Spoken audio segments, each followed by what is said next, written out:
One of Australia's most promising metalcore acts have announced they're calling it a day, and it's a sad time for all, but a time to celebrate. Jack from Void of Vision, mate, this could potentially be one of the last times we have a chat at Wall of Sound. Please tell me, how are you handling the impending climax?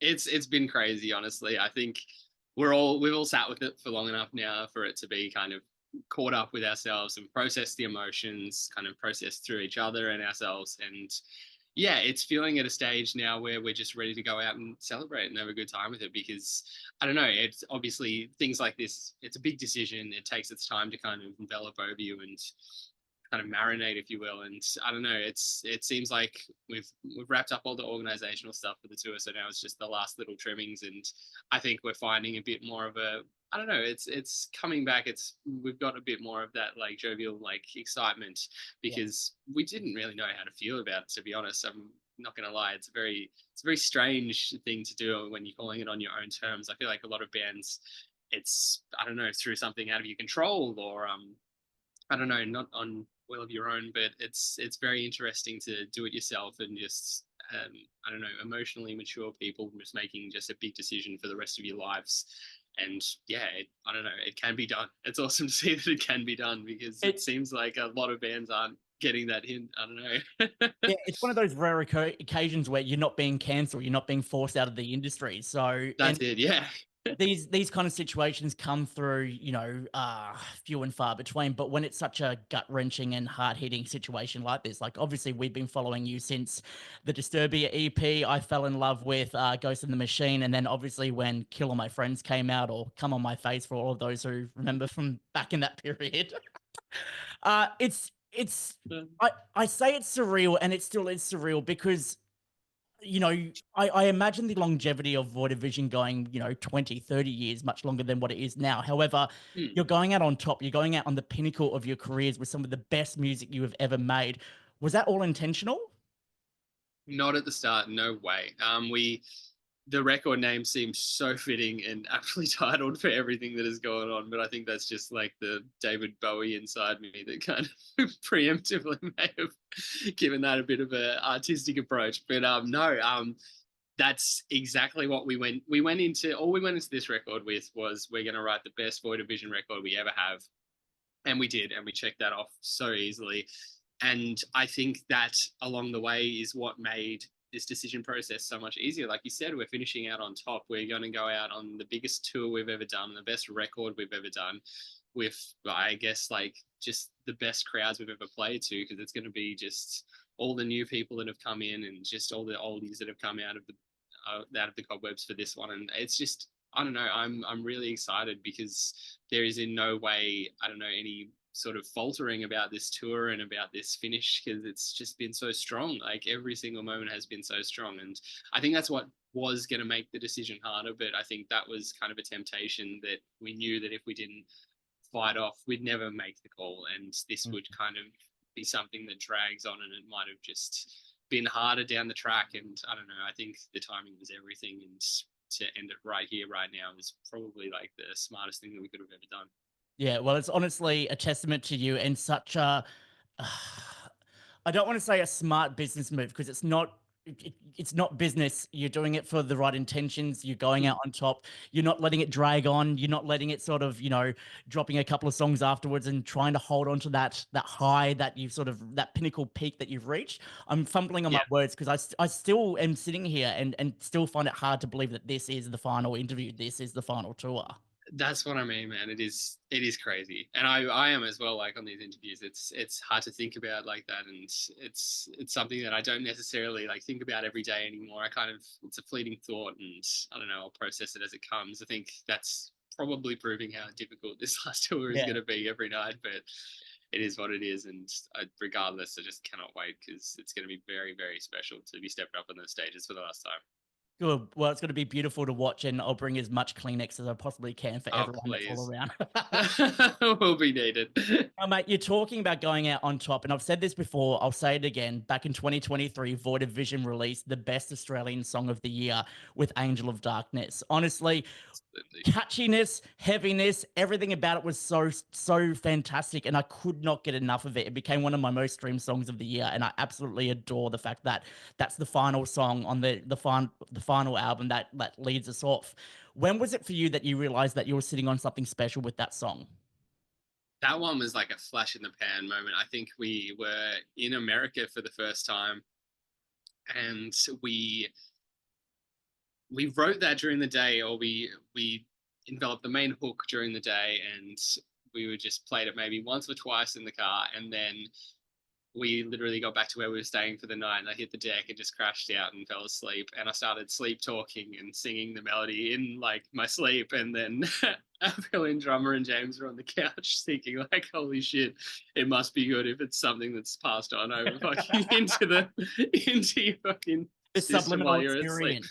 100%. And from that moment on, it just had this special feeling about it. And I don't know, we took it back home with us, and I don't know, everything felt so grandiose about it. We did the music video overseas. We did like a majority of just all the work on it just internationally, and it felt like such a large project to all come in together. So the result, of course, was going to feel exactly how you treat the product, and it really did for us. And I still fondly think that's one of the biggest highlights of our career for myself personally. Like, it Yeah. was such a insane song to put out, like, for a band like us. And I don't know, it just was a nice thing to do, because now I look back and say, I'm not going to say like, I wish we didn't put out like a pop kind of song like towards the end, something super catchy and poppy. And we got the opportunity to do that. We got the opportunity to cross over so many genres during this experience, and I'm glad that was one of them, because it Look just at you. Look at you ticking off all those career boxes and everything that you want to do in your career before you call it a day. it's been good. It's been good, and I think that's it. Like, obviously, I haven't thought about these moments in such thought yet, and like even this now, it's making me remember that, and it's all smiles. Like, it's such a positive experience. All right, well, let's go back. Let's go way back. All right. So talking Rewind. earlier about covering Disturbia and obviously Ghost in the Machine, you then followed it up with Kill All My Friends and Hyper Days. That kind of saw you go in that projection of like, you're getting up a little bit, you're leveling up here and there kind of thing. But then Mm-hmm. with Chronicles, something happened. Like it was Yeah, incredible to see you go from, releasing Hyper Days and the Redux that came out with it to then do the EP release on Chronicles and then follow it up with What I'll Leave Behind. What was it for you? When did you realize that Void of Vision was starting to make leeway and you were becoming the metalcore, heroes that you were always destined to be? And what was it about that period between Hyper Days and What I'll Leave Behind that really made you level up? that that COVID reflection period is just something that I'll remember forever. Like, just having the time to sit back, think about everything, just like it's almost like meditative, and just clean the slate, and then you come back in and just present everything that you've been cooking. Like, it was a magical moment, and I know like it's not a fond time to look back on for most, but that was just such a creatively and personally refreshing time. And I think that's where the whole ethos of like, what's the point of waiting? Like, let's just do everything we've ever wanted to do now came from. And then we did. And honestly, like, coming back in, like, it was hard, and there were challenges thrown our way. Like, all my health stuff came up like during the release of all these EPs, and it seemed like everything was just standing in the way, all the visa issues with the States, and we still made that work. And I don't know, there was just lots and lots and lots of crazy stuff going on, but we just kept persisting through it all. And I think that's where we understood, like, okay, this is what it takes. This is what it takes to be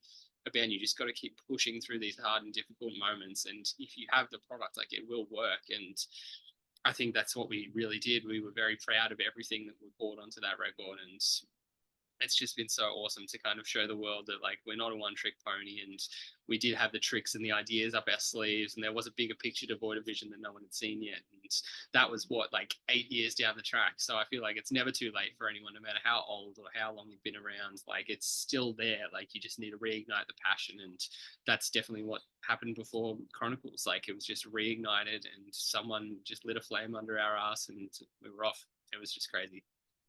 Will you have any regrets? That's probably, easier said than done kind of thing. Yeah, that is a very good question. I don't think, off the top of my head, I don't think we will have any regrets. Like, I honestly, a lot of it probably would be like wondering what the future holds or held, and I think that's a common thought for like ending most things in your life, like whether it be bands, jobs, relationships. Like, you're always going to have those thoughts, but that's kind of what does hold you back from making the big decision. And I think that in our case, just I don't know. We all know that our lives hold a lot more than void of vision, and we all know that we have futures to live and carry out. And I think for a big part, for a lot of us, that was what we wanted to figure out at this point, and what we needed to figure out because it is a very uncertain time in music at the moment. And when push comes to shove, we do need to make a living for ourselves as we get older, and we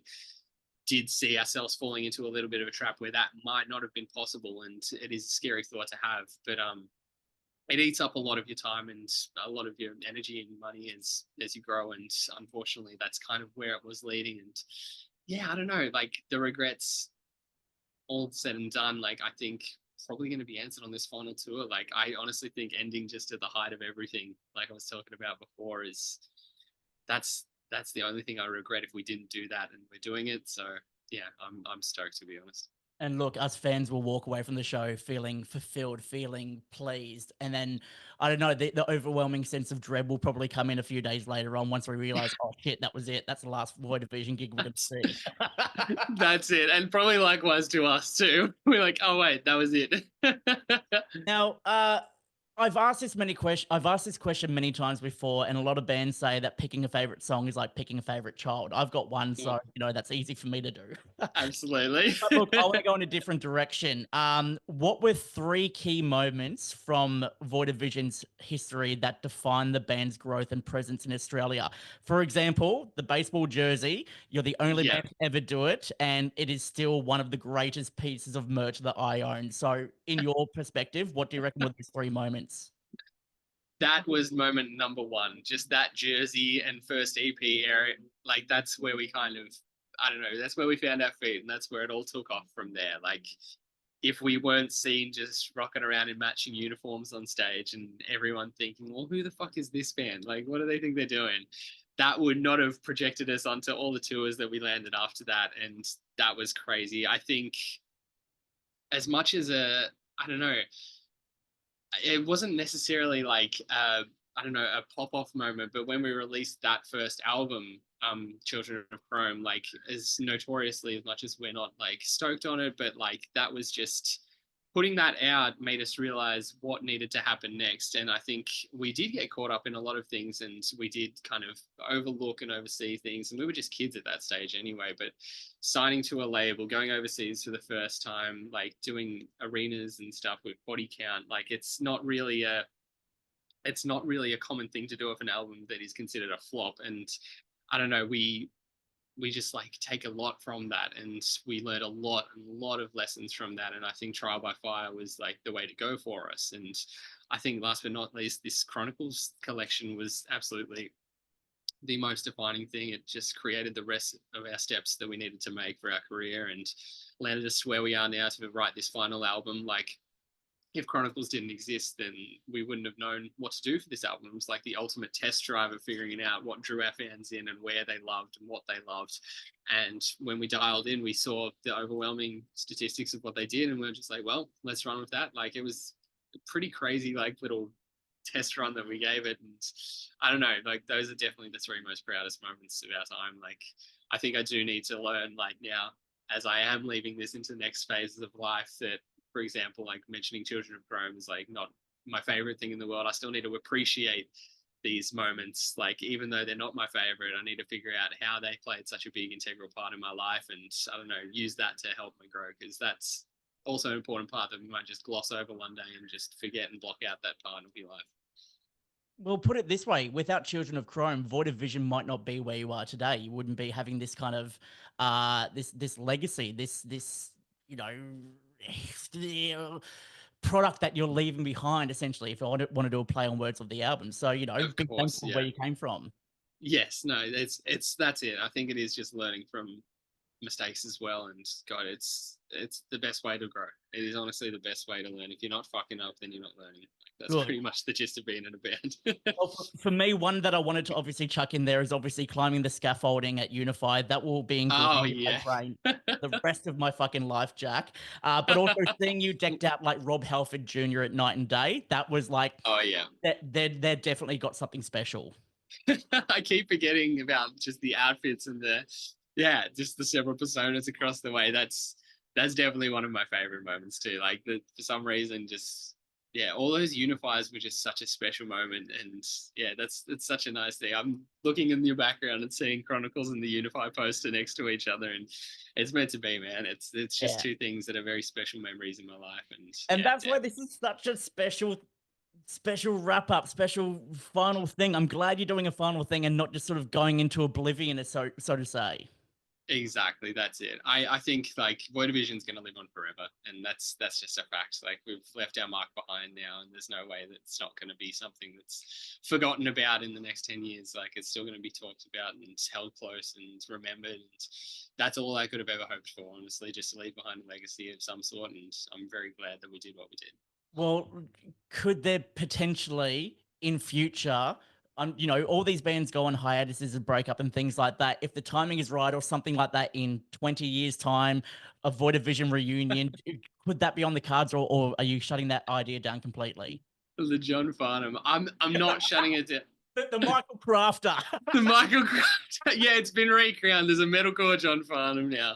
Honestly, like I wouldn't write it off completely because yeah, you never know what happens in the future. And I think if the right moment comes, the right moment comes. But I think yeah, it's always interesting when I do see that because we never wanted to be like one of the main things when we did make this call was like, all right, we're not gonna come back. We're not gonna do what like all these other bands do because it never works out. Like for some reason, most Australian bands that we've seen come back that off the top of my head just hasn't necessarily worked out, whether it's the one-offs or the one-offs seem to go fine. So hey, I wouldn't write it off, but yeah, it's very much so a cemented decision in Yeah. terms of the Well, look, it's go have this final tour, wrap it all up on the 22nd in Perth, take some time to yourself, and then who knows, in 5 years' time, if there's an opportunity to put on a once in a lifetime Void of Vision show, like honestly do it. But like for the most part, exactly.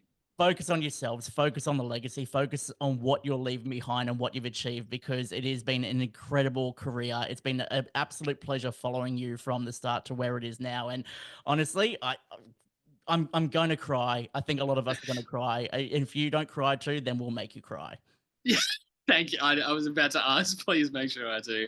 But no, thank you so much. Like your support is, you've just been the day one as far as I'm concerned. It's just been awesome having you on the sidelines this whole time, and we've appreciated your support. We've appreciated your love that you pour into it, and I think it's awesome seeing just the love that you put into your product too. It's just it's inspiring, and I love going back and forth between this kind of stuff because it makes me feel like there's a real connection there because we're both Yeah. just doing things that we love and are proud of, and Look, we're just doing from our best. you gave us an opportunity to have those chats back in the day and like it's been yeah, beautiful to follow the career and to see you go out on top like that. I'm as a fan and as a music journalist, I'm happy to see you go out like this because what a fucking legacy to leave behind, mate. Like well done. Thank you, man. I appreciate that a lot, and I love it. Thank you, mate.